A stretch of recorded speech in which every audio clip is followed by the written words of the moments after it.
देख लेते हैं एक बार। How many numbers lie between 10 and 300। क्या बोला जा रहा है कि भाई 10 से 300 के बीच में कितने नंबर, हाउ मेनी नंबर्स, ठीक है, कितने numbers which when divided by 4, जिन्हें हम डिवाइड करें 4 से तो लीव ए रिमाइंडर 3, कितना रिमाइंडर छोड़ दें, रिमाइंडर हमारा 3 देते हैं। देखिए इस टाइप का सवाल बेहतरीन है, ठीक है, एक अलग वैरायटी ऑफ सवाल है जिसके अंदर डिविजिबल भी है और साथ में रिमाइंडर भी है। इस तरीके के सवाल को कैसे करेंगे ध्यान से समझिएगा। तो जब आपको दिया जाए कि डिवाइड बाय 4, ठीक है, इस तरीके की कोई कंडीशन दी जाती है तो यहीं पे लिख दीजिए कॉमन डिफरेंस आपका 4 है। कॉमन डिफरेंस आपको पता होना चाहिए क्योंकि हाउ मेनी नंबर्स, कितने नंबर्स निकालने के लिए हमें n की वैल्यू निकालनी है और n की वैल्यू निकालने के लिए बेटा a पता होना चाहिए, d पता होना चाहिए और an पता होना चाहिए। इतनी बात समझ आती है? क्लियर है? a पता होगा, d पता होगा, an पता होगा, तभी आप n की वैल्यू निकाल पाएंगे। तो किस तरीके से आप शुरू करेंगे, देखिए 10 से बड़ा नंबर जो 4 से डिविजिबल हो, तो इसकी ट्रिक तो मैंने आपको बता रखी है प्रीवियस वीडियोस में। आप 4 से इसे डिवाइड कर दीजिए और एक नंबर एडवांस, जैसे कि 4 2 जा 8 आना चाहिए था, यहाँ पे 4 3 जा लेंगे और 12 लेंगे और जो डिफरेंस आया इन दोनों के बीच का उसको आप 10 में ऐड कर देंगे तो पहला नंबर आता है आपका 12 जो 4 से डिविजिबल है। इतनी बात समझ आती है? अब क्या करना है, रिमाइंडर की बारी आती है बेटा। रिमाइंडर 3 है तो 12 के अंदर आप 3 जोड़ देना तो आपको मिल जाएगा 15, ठीक है, और यही हो जाएगी आपकी फर्स्ट टर्म। बात समझे? अब आप देख लीजिए 15 को जब आप 4 से डिवाइड करेंगे तो डेफिनेटली आपको 3 रिमाइंडर मिल जाएगा। चेक भी कर सकते हैं, 15 डिवाइड बाई 4 तो 4 3 12 हो गया, तो 3 रिमाइंडर आ रहा है। कंडीशन के हिसाब से ये वैल्यू सूटेबल है। बात समझ गए? अब पता करना है हमने लास्ट नंबर, है ना, an, किसको ले हम, लास्ट टर्म कौन सी होगी जो इस रेंज में लाई कर रही है। तो सबसे पहले तो बेटे 300 को ही देख लेते हैं। 300 को अगर मैं 4 से डिवाइड करता हूं तो 4 7 28 हो गया, ध्यान से देखते चलिए, 2 और 4 5 20 हो गया। बात समझ गए? तो ये बेटा डिविजिबल है किससे, 4 से। लेकिन अगर मैं यहां पर जो रिमाइंडर दे रखा है 3, इसको ऐड करता हूं तो बेटा ये आउट ऑफ रेंज चला जाता है, 303 बन जाता है, जो इस रेंज से क्या हो जाता है, आउट हो जाता है। बात समझ गए? तो इसलिए हम 300 को कंसीडर नहीं करेंगे। 300 से छोटा नंबर जो 4 से डिविजिबल है, 300 में से आप 4 सब्ट्रैक्ट कर दीजिए बेटा तो आपको मिल जाएगा 296, ठीक है, और ये किससे डिविजिबल है, ये बेटा 4 से डिविजिबल है। बात समझ गए? इतनी बात समझ आती है? अब रिमाइंडर की बारी है बेटा 3, तो आप क्या करेंगे, इसके अंदर बेटा 3 ऐड कर दीजिए तो you will get 299। This is the number जिसे हम 4 से डिवाइड करें, ठीक है, तो 3 रिमाइंडर देगा। आप चेक भी कर सकते हैं, 299 डिवाइड बाई आप 4 कर दीजिए तो 4 7 28 हो गया बेटा, 1 आ गया और 4 4 16। आप देख रहे होंगे यहाँ पर 3 रिमाइंडर आता है। तो बात समझ आ गई होगी। तो an की वैल्यू क्या ले लेंगे बेटे, लास्ट नंबर आप ले लीजिए 299। a की वैल्यू क्या है, अभी आपको बताई थी 15, और d कितना होता है इस तरीके की वैल्यू के अंदर, इस तरीके के सवाल में जिससे हमें डिवाइड करना है वो ही d होता है। तो d हो गया बेटे आपका 4। बात समझे? अब इन तीनों को लेके n की वैल्यू निकाली जा सकती है, बिल्कुल निकाली जा सकती है। किस तरीके से निकालेंगे देखिए। अब आपको एक बेसिक सा फॉर्मूला पता होना चाहिए कि बेटा an जो होता है a plus n minus 1 d होता है। बोलो बात समझ आई? ठीक है, an की वैल्यू हम यहाँ पे पुट कर देंगे बेटा 299 और ये हो गया बेटा 15 और प्लस में n माइनस 1 और d की वैल्यू कितनी ले लेंगे बेटा, 4 ले लेंगे। बोलो बात समझ आई? क्लियर है? इसे सॉल्व कर लेते हैं जरा। 299 माइनस 15 कर दो तो आता है 9 5 4 और ये 8 और ये 2, 284 आता है बेटा। तो यहाँ पर हो गया 284 और ये हो गया n माइनस 1 और 4 के बराबर हो गया। कहने का मतलब 284 को अगर मैं 4 से डिवाइड करूं तो n माइनस 1 आ जाना चाहिए, ये यहाँ प्रोडक्ट में है, उधर जाके डिवाइड हो जाएगा। क्लियर हो गई बात? अब इसे सब्ट्रैक्ट कर दो, सॉरी डिवाइड कर दो, 4 1 4 7 28 4 1 71 है बेटा। तो 71 n माइनस 1 के बराबर है तो n की वैल्यू बेटा आ जाती है 72। बोलो बात समझ आई? तो कितने नंबर्स 4 से डिवाइड होने पे 3 रिमाइंडर देंगे इस रेंज के अंदर, उसका आंसर है बेटा 72। बोलो बात समझ आई? क्लियर हुआ? तो इस तरीके से आपको बेसिक्स अगर आपके क्लियर हैं तो क्वेश्चन में आप फंसेंगे नहीं। बात समझ आई? इसको नोट डाउन करेंगे, पेपर पेन लेके बैठा करो और साथ साथ प्रैक्टिस करते चला करो। चलिए इसी टाइप का मैं एक और सवाल कराता हूं, थोड़ा सा डाटा चेंज करेंगे और सॉल्व करेंगे। ठीक है, जिससे कि आपका कॉन्सेप्ट भी क्लियर हो जाए। अब देखिए किस तरीके से होने वाला है, कंडीशंस बदलते हैं जरा, ठीक है। चलिए आ जाओ। अब देखिए मैं रेंज यही रखता हूं बेटा, 10 से 300 के बीच की रेंज रखता हूं, ठीक है। अब मैं बोल रहा हूं कि कितने नंबर, मैं इस रेंज के अंदर कितने नंबर ऐसे हैं जिन्हें मैं डिवाइड करूं 7 से, ठीक है, 7 से मैं डिवाइड करूं तो रिमाइंडर बेटा 5 दे दें, ठीक है। कितने नंबर लाई करते हैं इस रेंज के अंदर, ठीक है। सवाल समझ आ रहा है? पहले जैसे 4 था और रिमाइंडर 3 था जैसा सवाल में, अब मैंने बदल दिया है डाटा। अब हम 7 से डिवाइड करेंगे और रिमाइंडर 5 की हम बात करेंगे। ऐसे कितने नंबर हैं उसका हम कैसे पता लगाएंगे? तो डिवाइड बाई 7 है तो बेटा फर्स्ट ऑफ ऑल डी ही आपका 7 हो गया, नोट डाउन कर लीजिए, ठीक है। अब क्या है, 10 से बड़ा नंबर जो 7 से डिविजिबल है, पहले तो वो पता होना चाहिए। तो कैसे करेंगे, 7 2 14, इनका डिफरेंस 4, तो 10 में आप 4 ऐड कर दीजिए तो 14 है पहला नंबर 14 जो 7 से डिविजिबल है। अब रिमाइंडर कितना आना चाहिए, 5। तो जो रिमाइंडर होता है बेटा उसको आप इसमें ऐड कर देना, ठीक है। 14 5 हो गया 19, और ये बन गई आपकी फर्स्ट। बोलो बात समझ आई? चेक भी कर सकते हैं। 19 को जब आप 7 से डिवाइड करेंगे, 7 2 14, तो 5 रिमाइंडर आ रहा है। इस कंडीशन में पहला जो टर्म है वो 19 है। बात समझ गए? लास्ट टर्म पता कर लें जरा, 300, क्योंकि इस तरीके के सवाल में जैसा मैंने आपको बताया, ए पता हो, डी पता हो, ए एन पता हो, तो हम एन कैलकुलेट कर देंगे, है कि नहीं? बस, तो ए पता चल गया, डी पता चल गया। अब ए एन पता करना है। ए एन पता करने के लिए बेटे आपको 300 पे काम करना पड़ेगा।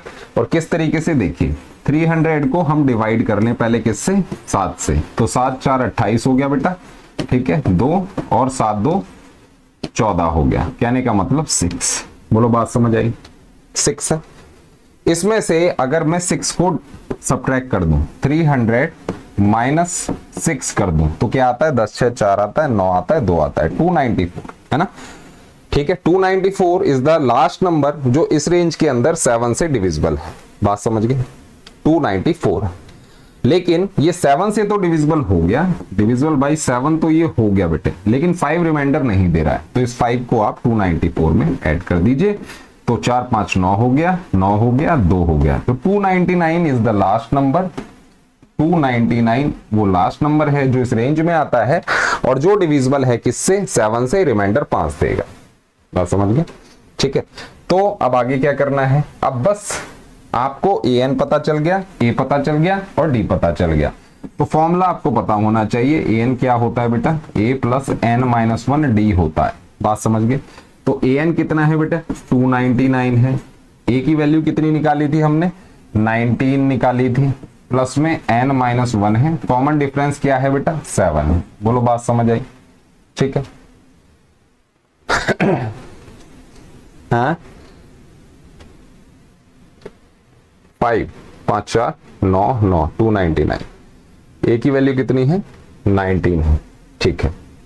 चलिए, तो 299, अब यहां पर आपने थोड़ा सा और सॉल्व करना है। तो 299 minus 19 is equal to n minus 1 और 7 हो गया। क्लियर है?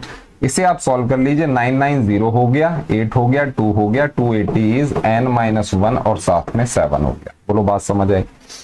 अब क्या है, 280 हो गया, यहां पर ये 7 प्रोडक्ट में है, नीचे आ जाएगा और ये n माइनस 1 की वैल्यू हो जाएगी। तो 7 4 28 होता है बेटा, ठीक है। तो ये नंबर आपको मिल रहा है यहाँ पे 40।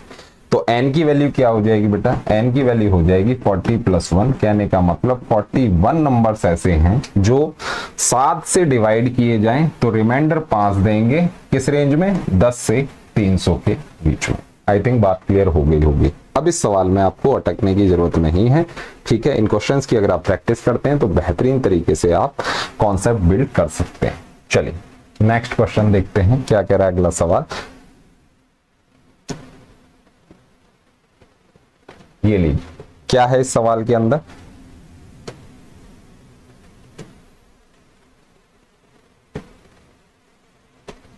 जी क्या कह रहा है देख लेते हैं एक बार ये सवाल को।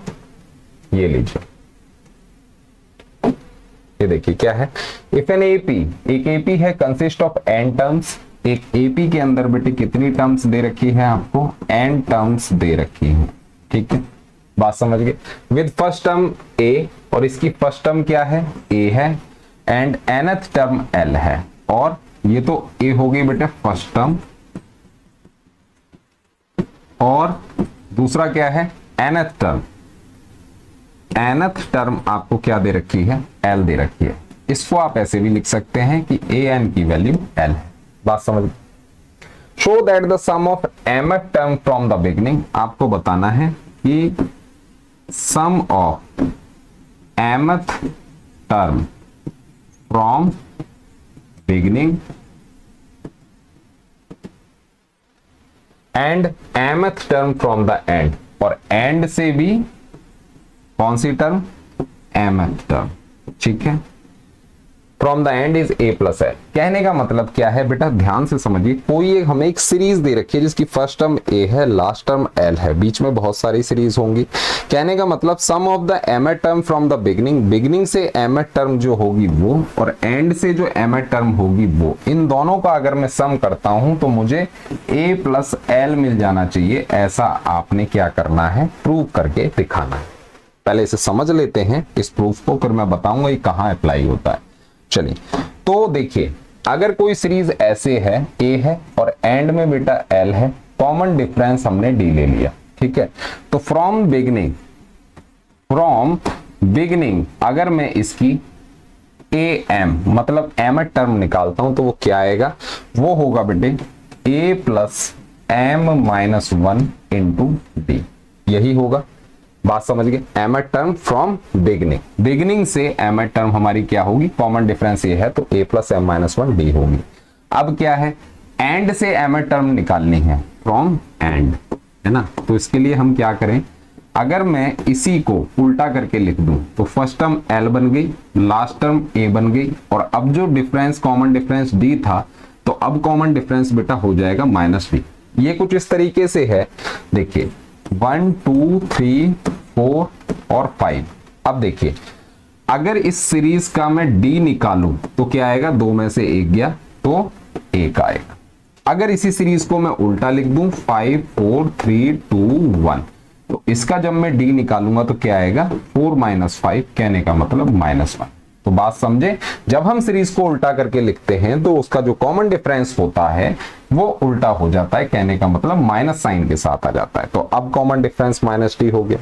अब इसकी मैं mth टर्म निकालूं ए एम फिर से, तो क्या बनेगा, फर्स्ट टर्म इसकी l है, l plus m minus one into minus d हो, बात समझ गए। ये हो गई from beginning, a m b ले लो इसको और ए एम डी ले लो इसको, ठीक है। क्वेश्चन में हमसे क्या बोला था, mth term from the beginning और mth term from the and, इनको अगर मैं ऐड कर दूं तो मुझे रिजल्ट a प्लस एल मिलना चाहिए, ये मुझे प्रूव करना था। तो अब मैं क्या करूंगा, इसको इसके साथ बेटा ऐड कर दूं मैं एक बार, ठीक है। तो क्या बन जाएगा, ध्यान से देखिएगा, ए एम बी प्लस में ए एम डी, ठीक है, एंड से, ठीक है, एंड वाली टर्म ये थी तो ए एम डी मैंने ये ले लिया। इन दोनों का अगर मैं सम करता हूं तो क्या बनता है, अब जरा ध्यान से देखिएगा, ये आपका क्या बन रहा है, a plus m minus one d, a plus m minus one d बन रहा है ये वाला। इसको मैंने इसके साथ ऐड कर देना है तो l plus m minus one minus d हो जाएगा। बोलो बात समझ आई। इसको थोड़ा सा ओपन कर लें तो इसको ध्यान से देखिएगा, ये बनता है a plus m d minus d, और ये वाला क्या बनता है, l प्लस एम डी, लेकिन यहां माइनस आ रहा है तो ये क्या बन जाएगा, ये बन जाएगा माइनस डी। थोड़ा सा ध्यान से देखिए, यहां से इसे, हाँ अब देखिए ये क्या दे रखा है, ये हो गया l माइनस एम डी और प्लस में d बन गया। बोलो बात समझ आती है। इसको जब आप ओपन करोगे तो माइनस के साथ ये एसोसिएट होके आपको ये कुछ मिलाई दिखाई देगा, बात समझ गए। अब देखिए ये इससे कैंसिल हो रहा है, लाइक टर्म है, ये वाला इससे कैंसिल हो रहा है, लाइक टर्म है, तो ओवरऑल क्या बन गया बेटा, a प्लस एल बन गया। कहने का मतलब mth term from the beginning and mth term from the and, इनको अगर हम ऐड करते हैं तो a प्लस एल आता है। इसको हम थोड़ा सा और देखें, a प्लस एल का मतलब क्या है, ये है बेटा फर्स्ट टर्म और l क्या है, ये है बेटा लास्ट टर्म। बात समझे, a प्लस एल कहने का मतलब mth term from the beginning and mth term from the end, इन दोनों का सम हमारा a प्लस एल होता है। इस रिजल्ट का ये जो है ना, ये एक स्टैंडर्ड रिजल्ट, ये है आपका एक स्टैंडर्ड रिजल्ट, ठीक है। और इस रिजल्ट को हम यूज कहां करते हैं उसे भी आप देख लीजिए। देखो यूज कहां होगा, ये शॉर्टकट है एक, किस तरीके से, जैसे कि आपको सीरीज दे दी 1 2 3 4 5 6 7 8 9, ठीक है। अब आपसे बोला गया स्टार्टिंग से फोर्थ टर्म और एंड से फोर्थ टर्म, इस वाली सीरीज में स्टार्टिंग से फोर्थ टर्म मतलब 1 2 3 4 ये वाला, और एंड से फोर्थ टर्म मतलब 1 2 3 4, इन दोनों का सम बता दीजिए। क्वेश्चन कुछ इस तरीके से, ये जो स्टैंडर्ड रिजल्ट था यूज कैसे होता है, कोई भी सीक्वेंस या कोई भी सीरीज आपको दे दी अर्थमेटिक प्रोग्रेशन और उसके अंदर आपको बोल दिया कि स्टार्टिंग से फोर्थ और एंड से फोर्थ, जैसे कि सवाल में क्या था, mth टर्म था जब हम प्रूव कर रहे थे, अब वही इसके अंदर हो जाएगा फोर्थ टर्म। बात समझे, तो स्टार्टिंग से फोर्थ टर्म और एंड से फोर्थ टर्म का सम क्या होगा, तो ये होगा। अब इसका मतलब क्या होता है बेटा, a प्लस एल होता है, l मतलब लास्ट और a मतलब फर्स्ट। कहने का मतलब बीच में जो दो फोर्थ एंड से और स्टार्टिंग से जो इनका सम है वो इन दोनों का ऐड करके जो आता है यही होगा 10। और वैसे आप देख भी सकते हैं स्टार्टिंग से क्या है, ये है, इन दोनों का सम भी क्या है 10। तो एक शॉर्टकट क्या हो गया, बीच में अगर आपको कोई भी बोला जाता है, आप देखिए इसके अंदर अगर मैं बोल दूं स्टार्टिंग से 8th टर्म और एंड से 8th टर्म, इसका सम क्या होगा, तो आप क्या बोलेंगे जी, फर्स्ट और लास्ट को ऐड कर दो तो वही होगा 9 और 1 10। बोलो बात समझ आई। इस सीरीज के अंदर, ठीक है, एंड के फर्स्ट और एंड का अगर आप ऐड करके जो रिजल्ट निकाल लेते हैं तो बीच में जितने भी इस तरीके के आपके क्वेश्चंस बनेंगे, स्टार्टिंग से फोर्थ, एंड से फोर्थ, स्टार्टिंग से 8th, एंड से 8th, तो उन सब का जो ऐड होगा, जो उनका जो सम होगा वो ये होगा 1 और 9। इस सीक्वेंस की अगर हम बात करें तो एक और देख लेते हैं बेटा। देखो हमने ले लिया 2 ले लिया, 4 ले लिया, 6 ले लिया, 8 ले लिया, 10 ले लिया, 12 ले लिया, 14 ले लिया, 16 ले लिया और एंड में 18 ले लिया। अब मैं बोलूं स्टार्टिंग से थर्ड और एंड से थर्ड, इनका सम क्या होगा, तो आपने क्या करना है, फर्स्ट को और लास्ट को ऐड कर दीजिए, 18 और 2 बेटा 20 होगा। बात समझ गए, चेक भी कर सकते हैं। स्टार्टिंग से क्या है, स्टार्टिंग से 1 2 3 6 आ रहा है, एंड से कितना है 1 2 3 मतलब 14 आ रहा है, 14 और 6 बेटा 20 ही होगा।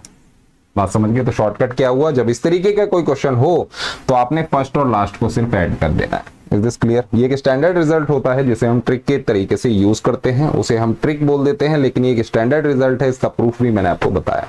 बात समझ गए। तो चलिए ये चीज समझ आ गई। ऐसी अगर मैं आपको बोल दूं कि 5th फ्रॉम द बिगनिंग और 5th फ्रॉम द एंड, इनका सम क्या होगा, तो क्या होगा जी, 18 और 2 को ऐड कर दो 20 ही होगा। Is this clear. ठीक है, इस तरीके से आपने क्वेश्चंस को सॉल्व करना है, कॉन्सेप्ट बिल्ड करना है। अगर कॉन्सेप्ट अच्छा बिल्ड हो जाएगा तो फिर डेफिनेटली क्वेश्चन तरीके से सॉल्व हो जाएगा। ठीक है, आप सवालों में अटकोगे नहीं। ठीक है, चलिए थैंक